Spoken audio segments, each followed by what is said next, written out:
Salut à tous, pour ce 6e épisode de Comics et Hardcover, j'ai choisi de vous parler d'un personnage qui a connu l'amour parental depuis son plus jeune âge, un personnage qui a grandi dans un environnement sain et tranquille, qui après tout n'est ni plus ni moins qu'un enfant tout à fait normal. Je veux bien évidemment parler, et je pense que certains l'auront reconnu, de Damian Wayne. Quoi ? Pour ceux qui ne connaissent pas le personnage, je vais commencer par une rapide présentation, puis on enchaînera ensuite avec le comics VF du jour et le comics VO, mais avant d'aller plus loin, message important. Attention, je préfère préciser que cette vidéo va contenir quelques spoilers, particulièrement sur le personnage en lui-même. J'ai bien sûr essayé de minimiser le plus possible, mais bon, il y en a. Si vous découvrez ce membre de la Bat Family avec cette vidéo, il est important donc que vous soyez prévenus. C'est fait. Bon épisode. Ah oui, et dernière chose, restez bien attentifs et ne ratez pas les 2 minutes en plus pour fêter les 150 abonnés sur la chaîne, mais aussi pour marquer le coup, je vous y réserve une surprise que je pense vous n'allez pas regretter. En tout cas, j'espère, parce que dit comme ça, j'ai pas intérêt à me louper. Pas de pression. Damian Wayne est un personnage créé par le scénariste écossais Grant Morrison et mis en image par Andy Kubert. Et d'ailleurs, souvenez-vous bien de ce nom parce qu'on va y revenir un petit peu plus tard. Il apparaît pour la première fois dans Batman 655 en septembre 2006, publié depuis en France par Urban dans le Grant Morrison présente Batman volume 1. Il est le fils biologique de Bruce Wayne et Talia al Ghul, fruit d'une relation d'un soir entre les deux, après que Talia ait drogué Batman, ne lui laissant d'ailleurs au passage qu'un vague souvenir de cette soirée. Oui, je sais ce que vous vous dites, c'est clair, la vie est mal foutue. La première référence d'un enfant né de l'union Batman-Talia al Ghul date du récit Batman Son of the Demon de 1987 par Mike Barr, et bien que placé hors continuité, c'est ce récit qui va servir à Morrison de base d'inspiration et de travail pour développer le personnage de Damian Wayne. Il va vivre ses 9 mois de gestation en laboratoire afin d'être perfectionné génétiquement, le but étant dès le départ pour Talia de créer le guerrier ultime, l'arme absolue, un être totalement parfait, seul digne de diriger la Ligue des Assassins. Damian va donc grandir aux côtés de Talia mais aussi des plus grands maîtres de la Ligue des Assassins qui vont le former et faire de lui un véritable expert en arts martiaux avant même l'âge de 10 ans. Normal. Devenant de plus en plus incontrôlable et instable, mais aussi, c'est vrai, pour essayer de déstabiliser Batman dans son travail, Talia va décider de confier Damian à son père qui ignorait jusqu'alors l'existence de son fils. Comme on pouvait s'y attendre, le jeune garçon va faire une entrée fracassante dans la Bat Family. Ultra violent, très arrogant, sûr de lui, il n'hésite pas à insulter Alfred, mais surtout, il estime que Tim Drake, Robin à ce moment-là, est un usurpateur, et afin de pouvoir récupérer la place qui lui est due selon lui, c'est-à-dire aux côtés de son père, il va, comme est la coutume dans la Ligue des Assassins, se battre contre Tim, et le laissant même à un moment quasiment pour mort. Cet enfant est adorable. Et ensuite, il ira se présenter devant Batman dans une tenue qui n'est autre que le costume de Robin de Jason Todd, avec une tunique de la Ligue des Assassins. Visuellement, très classe, il faut bien l'avouer. Pourtant, malgré sa vision de la lutte contre le crime assez particulière, il apparaît très vite comme évident que l'intention première de Damian est d'aider son père plus que tout. Et lors d'une confrontation entre Batman et Talia, Damian et elle vont disparaître dans l'explosion d'un sous-marin.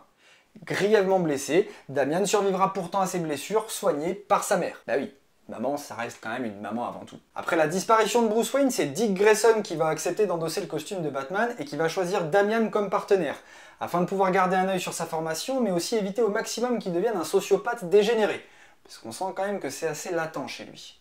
C'est la naissance donc d'un nouveau dynamique duo, et leurs aventures ainsi que la relation explosive entre les deux, due au fait que Damian remet en cause systématiquement la capacité de Dick à être un bon Batman, qui est racontée dans la série Batman and Robin, créée par Morrison toujours en 2009. On peut également découvrir dans Batman 666, publié dans le Grant Morrison présente Batman tome 1, et aussi dans le Batman Incorporated 5, là publié dans le Grant Morrison présente Batman tome 8, et aussi dans le Batman Saga hors série numéro 3.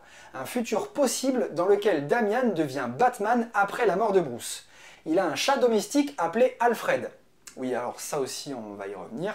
Et il est devenu ou redevenu ultra violent, n'hésitant pas une seule seconde à blesser grièvement, voire même tuer ses ennemis. Et au final, c'est Grant Morrison qui décide de faire disparaître le jeune garçon dans la série Batman Incorporated, où Damian meurt en véritable héros au cours d'un combat contre l'hérétique, agent de Léviathan au service de sa mère, accessoirement clone de Damian. L'arrivée des New 52 n'a dans le fond pas bouleversé la continuité de Damian. Alors non, je ne vais pas rentrer dans le débat sur les éventuelles incohérences temporelles entre Damian, sa continuité et les New 52. Déjà d'une parce que ça serait long et chiant, et de deux surtout parce que je suis tout seul. Et donc du coup pour faire un débat c'est quand même un peu compliqué, sauf si, remarque, je me parle à moi-même avec deux points de vue Ah non, laissez tomber. Bon, il y a quand même quelques détails qui ont changé dans les New 52 et qui méritent qu'on les mentionne. Tout d'abord, avec les New 52, on apprend que Batman n'a pas été drogué par Talia pour concevoir Damian. Détail qui à l'époque au final avait été regretté par Morrison, qui du coup était bien content de pouvoir changer ça avec les New 52. Et enfin, dans l'épisode 0 de la série Batman & Robin New 52, on apprend en fait que Damian a dû mériter aux yeux de Talia de connaître la vérité au sujet de son vrai père. Alors pour ça, tous les ans, il affronte sa mère en duel et elle n'accepte de lui dire la vérité qu'une fois qu'elle sera vaincue. Vous vous rendez compte ? Découper des têtes, faire un parcours du combattant, affronter sa mère dans un duel quasiment à mort, tout ça juste pour avoir le droit de connaître le nom de son vrai père. Elle est pas belle la vie ? Damian a bien été Robin aux côtés de Dick Grayson, lorsque celui-ci était Batman, mais au retour de Bruce Wayne, il a choisi de continuer d'incarner Robin, cette fois-ci aux côtés de son père. Et c'est donc les aventures de ce duo dynamique père-fils que l'on retrouve dans le comics VF du jour, Batman & Robin New 52 tome 1, Tueur né.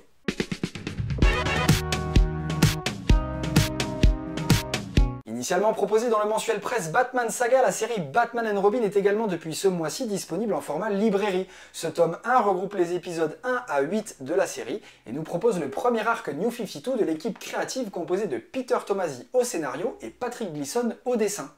Alors, pour info, cette équipe créative a déjà travaillé sur la série avant le relaunch dans les épisodes 20 à 22, qui ont d'ailleurs été publiés en France dans le magazine presse Batman Showcase numéro 2, et suite au succès critique et à l'accueil vraiment réussi des fans, DC leur a proposé de s'occuper de la série régulière version New 52.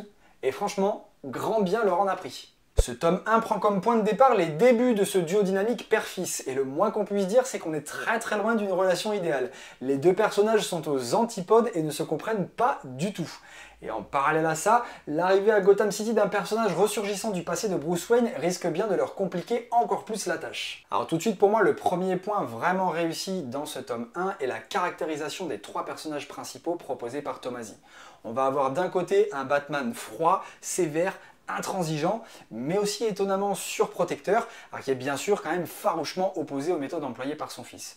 En fait, pour lui, une partie de Damian a été cassée et c'est sa responsabilité de le réparer. Bruce Wayne a une conception un peu particulière de la paternité, il faut bien l'admettre. À côté de ça, on a un Damian Wayne attachant mais énervant à la fois. Une suite complètement logique du personnage écrit par Morrison. Il est violent, il est rebelle, mais il veut par tous les moyens essayer de gagner la confiance et le respect de son père. Pourtant, son endoctrinement auprès de la Ligue des Assassins fait de lui quelqu'un de constamment sur le fil. On sent qu'il peut craquer à tout moment et laisser exploser ce côté vraiment très sombre de lui. Et au milieu, Tomasi choisit de façon très intelligente de donner à Alfred un rôle de médiateur. D'un côté, avec des phrases qui font mouche auprès de Bruce sans pour autant lui plaire à chaque fois, il lui fait réaliser qu'il a quand même beaucoup de travail à faire sur son côté paternel. Et d'un autre côté, Tomasi nous montre également qu'Alfred est loin d'être en reste, toujours dans la même attitude vis-à-vis de Damian. C'est super bien réussi et très bien tourné. Autre intérêt dans ce comics, c'est justement l'évolution de cette relation père-fils. Il part de très loin au départ pour arriver à autre chose au final, et tout au long du récit, ça sonne juste à chaque fois et c'est vraiment bien écrit. En fait, je dirais qu'il y a une double lecture avec ce comics. On a en surface tout d'abord une histoire assez classique mais qui est très bien écrite, où on peut trouver quelques clins d'œil aux événements passés mais aussi aux autres récits. Et si on va un petit peu plus loin, on a un deuxième fil conducteur qui est beaucoup plus intéressant selon moi, c'est cette nouvelle relation avec ce dynamique duo qui est encore une fois nouveau et qui évolue tout au long du récit. En fait, lors de la création de la série Batman & Robin en 2009, Morrison voulait proposer aux lecteurs l'inverse de ce qu'ils avaient l'habitude de voir jusqu'à présent, avec un Batman plus spontané et moins sombre, mais par contre un Robin beaucoup plus arrogant et badass. Ici, dans la version New 52, c'est encore une nouvelle version qui nous est proposée, avec ce duo dynamique père-fils qui, tout en combattant les malfrats et les vilains de Gotham City, doit apprendre à se connaître vraiment et à se faire confiance. C'est plutôt rafraîchissant et assez novateur dans le contenu et dans la narration. Côté dessin, c'est juste superbe. même si le trait de Gleason peut surprendre, notamment dans sa façon de retranscrire certains détails physiques ou encore dans l'apparente simplicité de ses arrière-plans, je trouve que ce tome 1 et cette série en règle générale proposent quelque chose de visuellement percutant. On a pas mal de scènes ou de cases qui sont sans aucune parole, ce qui est assez rare dans un comics, et pourtant ce sont celles-ci qui sont les plus expressives. Je trouve que Gleason arrive à faire passer énormément de choses dans ses planches, et du coup, j'accroche vraiment beaucoup. L'ancrage et la colorisation qui sont réalisés dans ce tome 1 sont elles aussi très réussies et viennent encore plus ajouter à la qualité du rendu final. Visuellement, ce premier arc est donc une grande réussite, pour moi, parce que bien sûr ça reste subjectif, certains n'aimeront pas pour plusieurs et différentes raisons. Moi, je trouve que visuellement, ce Batman & Robin tome 1 Tueur-Né est une réussite et je ne me lasse pas de relire ce tome. Après oui, il y a quand même malgré tout quelques petites déceptions, sinon ça serait pas drôle, hein, vous me direz. Bien que pourtant ça soit très bien justifié niveau scénario et surtout niveau émotionnel, j'ai quand même été très surpris lors de ma première lecture d'avoir ce Batman qui a beaucoup de mal à maîtriser ses nerfs et sa colère. Ça va à un tel point qu'à un moment il est littéralement au bord du pétage de câble. C'est assez surprenant parce que c'est vraiment à l'opposé de l'image qu'on peut avoir d'habitude du Chevalier Noir. Ah, et tant qu'on est dans les détails un peu surprenants, je suis pas non plus forcément emballé par la moto amphibie façon Tron dans le design, parce qu'en fait j'ai trouvé ça vraiment en décalage avec tout le reste. Mais bon, ça encore une fois, c'est que mon avis. Bon, quand on vient à chipoter sur des petits détails comme ça, c'est que clairement, on a entre les mains quelque chose de réussi, et là, c'est le cas. Vous ne devez pas passer à côté de ce Batman & Robin tome 1. Il s'agit là d'un indispensable pour votre bibliothèque, que vous lisiez ou non d'ailleurs Batman Saga, puisque c'est le premier tome. On a une histoire maîtrisée, des personnages réussis dans leur écriture, une évolution père-fils qui sonne juste tout au long du récit et qui donne un réel plus à cette série. Ne passez pas à côté, vraiment. Allez, on attaque maintenant avec la VO du jour.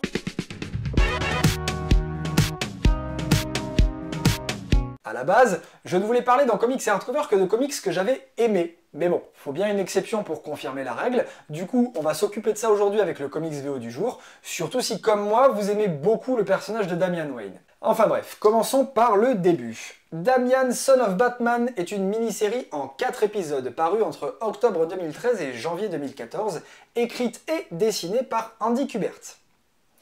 DC Comics propose depuis le 16 juillet le TP de cette mini-série qui, en plus de contenir les 4 épisodes, propose aussi le Batman 666 écrit par Grant Morrison et aussi là dessiné par Andy Kubert.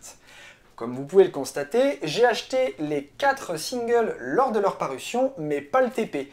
Tout simplement parce que, arrivé à la dernière page du 4e, je me suis dit bon, logiquement, ça ne sera jamais publié en VF. Pourtant, l'autre jour, alors que j'étais en train de lire mon Batman Saga hors-série numéro 5, c'était pas le meilleur hors-série de l'année, mais bon, ils feront certainement mieux la prochaine fois, c'est pas très grave, voyons voir ça. Le prochain Batman Saga... Oh mon Dieu! Oh non! Non! Non!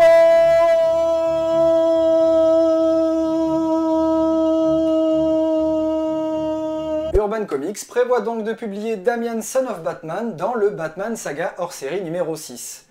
À l'heure actuelle, on ne sait pas si le hors-série contiendra en plus l'épisode 666 comme le TPVO ou bien uniquement la mini-série.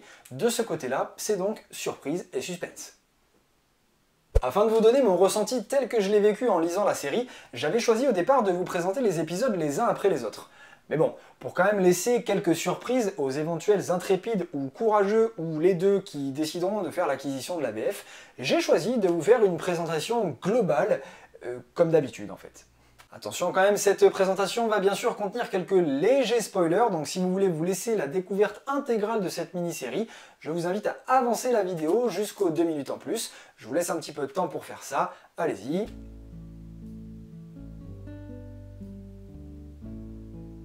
Toujours là?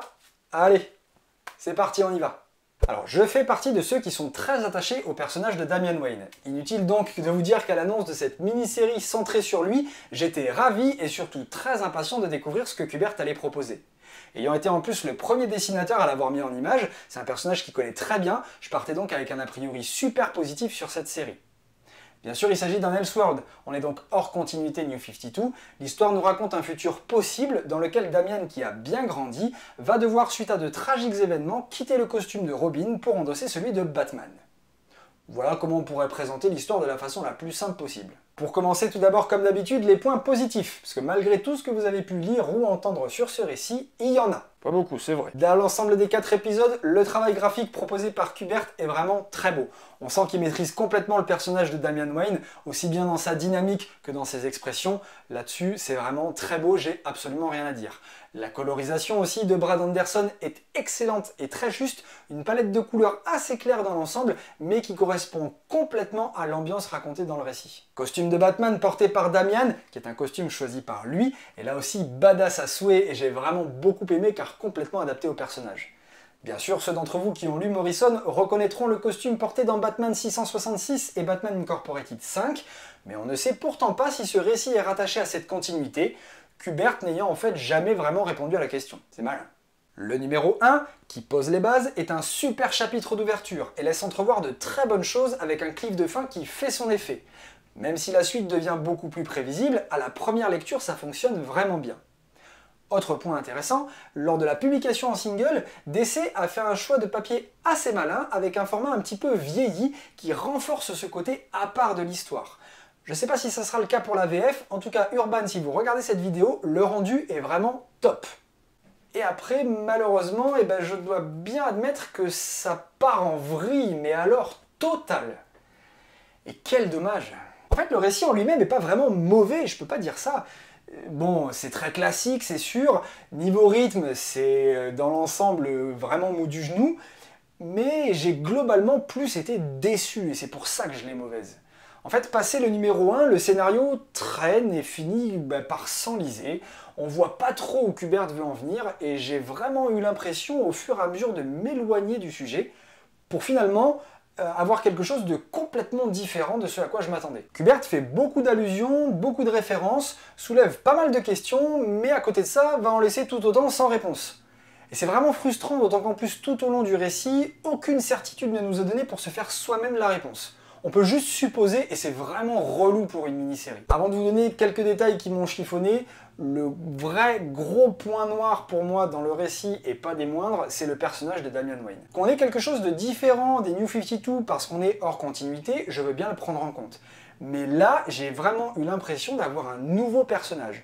Complètement à l'opposé de ce qu'on peut lire dans les comics New 52 ou avec Morrison, on a un Damian Wayne pleurnichard qui se laisse guider par une vengeance aveugle qui en fait un boucher partisan de la violence gratuite.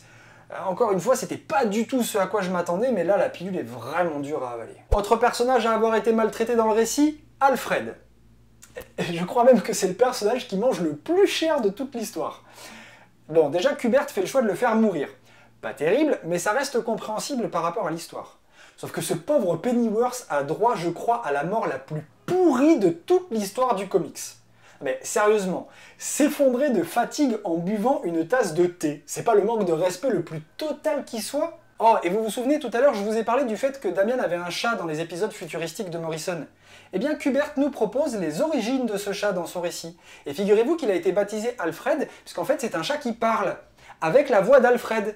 Et qui va même aller jusqu'à aider Damian dans sa lutte contre le crime en l'assistant depuis l'ordinateur de la Batcave.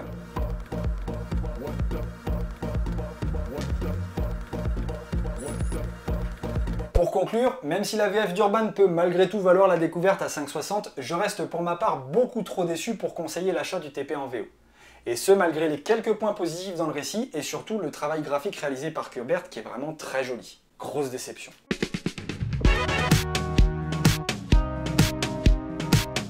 Je vous ai parlé tout à l'heure d'une surprise dans ces 2 minutes en plus, et bien je suis très content de vous annoncer que pour marquer le coup et fêter les maintenant un petit peu plus de 150 abonnés sur la chaîne Monsieur Yanda Comics, j'ai eu l'occasion d'organiser en partenariat avec Urban Comics un concours. Et pour rester dans le thème de la chronique, j'ai choisi de vous faire gagner 3 exemplaires de Batman et Robin, tome 1, Tueur-né. Alors 3 exemplaires parce qu'en fait il y aura 3 tirages au sort différents avec à chaque fois un comics à gagner. Le premier tirage au sort est organisé via Facebook. Pour participer, il vous suffit juste de liker la page Facebook Monsieur Yanda, de commenter l'image du concours et ensuite de la partager sur votre mur. Deuxième tirage au sort, cette fois-ci par Twitter. Pareil, rien de très compliqué, il vous suffit de me suivre sur Twitter et de retweeter l'image du concours. Et enfin, troisième possibilité de gagner, par YouTube. Il vous suffit en commentaire dans cette vidéo de répondre à la question suivante. Quel scénariste a créé le personnage de Damian Wayne? Et la réponse est dans cette vidéo. Attention par contre, pour ce dernier tirage au sort, il est impératif de répondre uniquement dans cette vidéo. Si jamais vous m'envoyez un MP ou que vous répondez sur une autre vidéo, vous êtes prévenu, ça ne sera pas pris en compte. Le concours est ouvert du 20 juillet au 26 juillet. Je ferai une information globale comme quoi le concours est terminé. Et une fois que les gagnants seront désignés, je les contacterai directement par message privé sur Facebook, Twitter et également YouTube. Du coup, bien sûr, vous pouvez participer aux 3 tirages au sort différents, donc n'hésitez pas.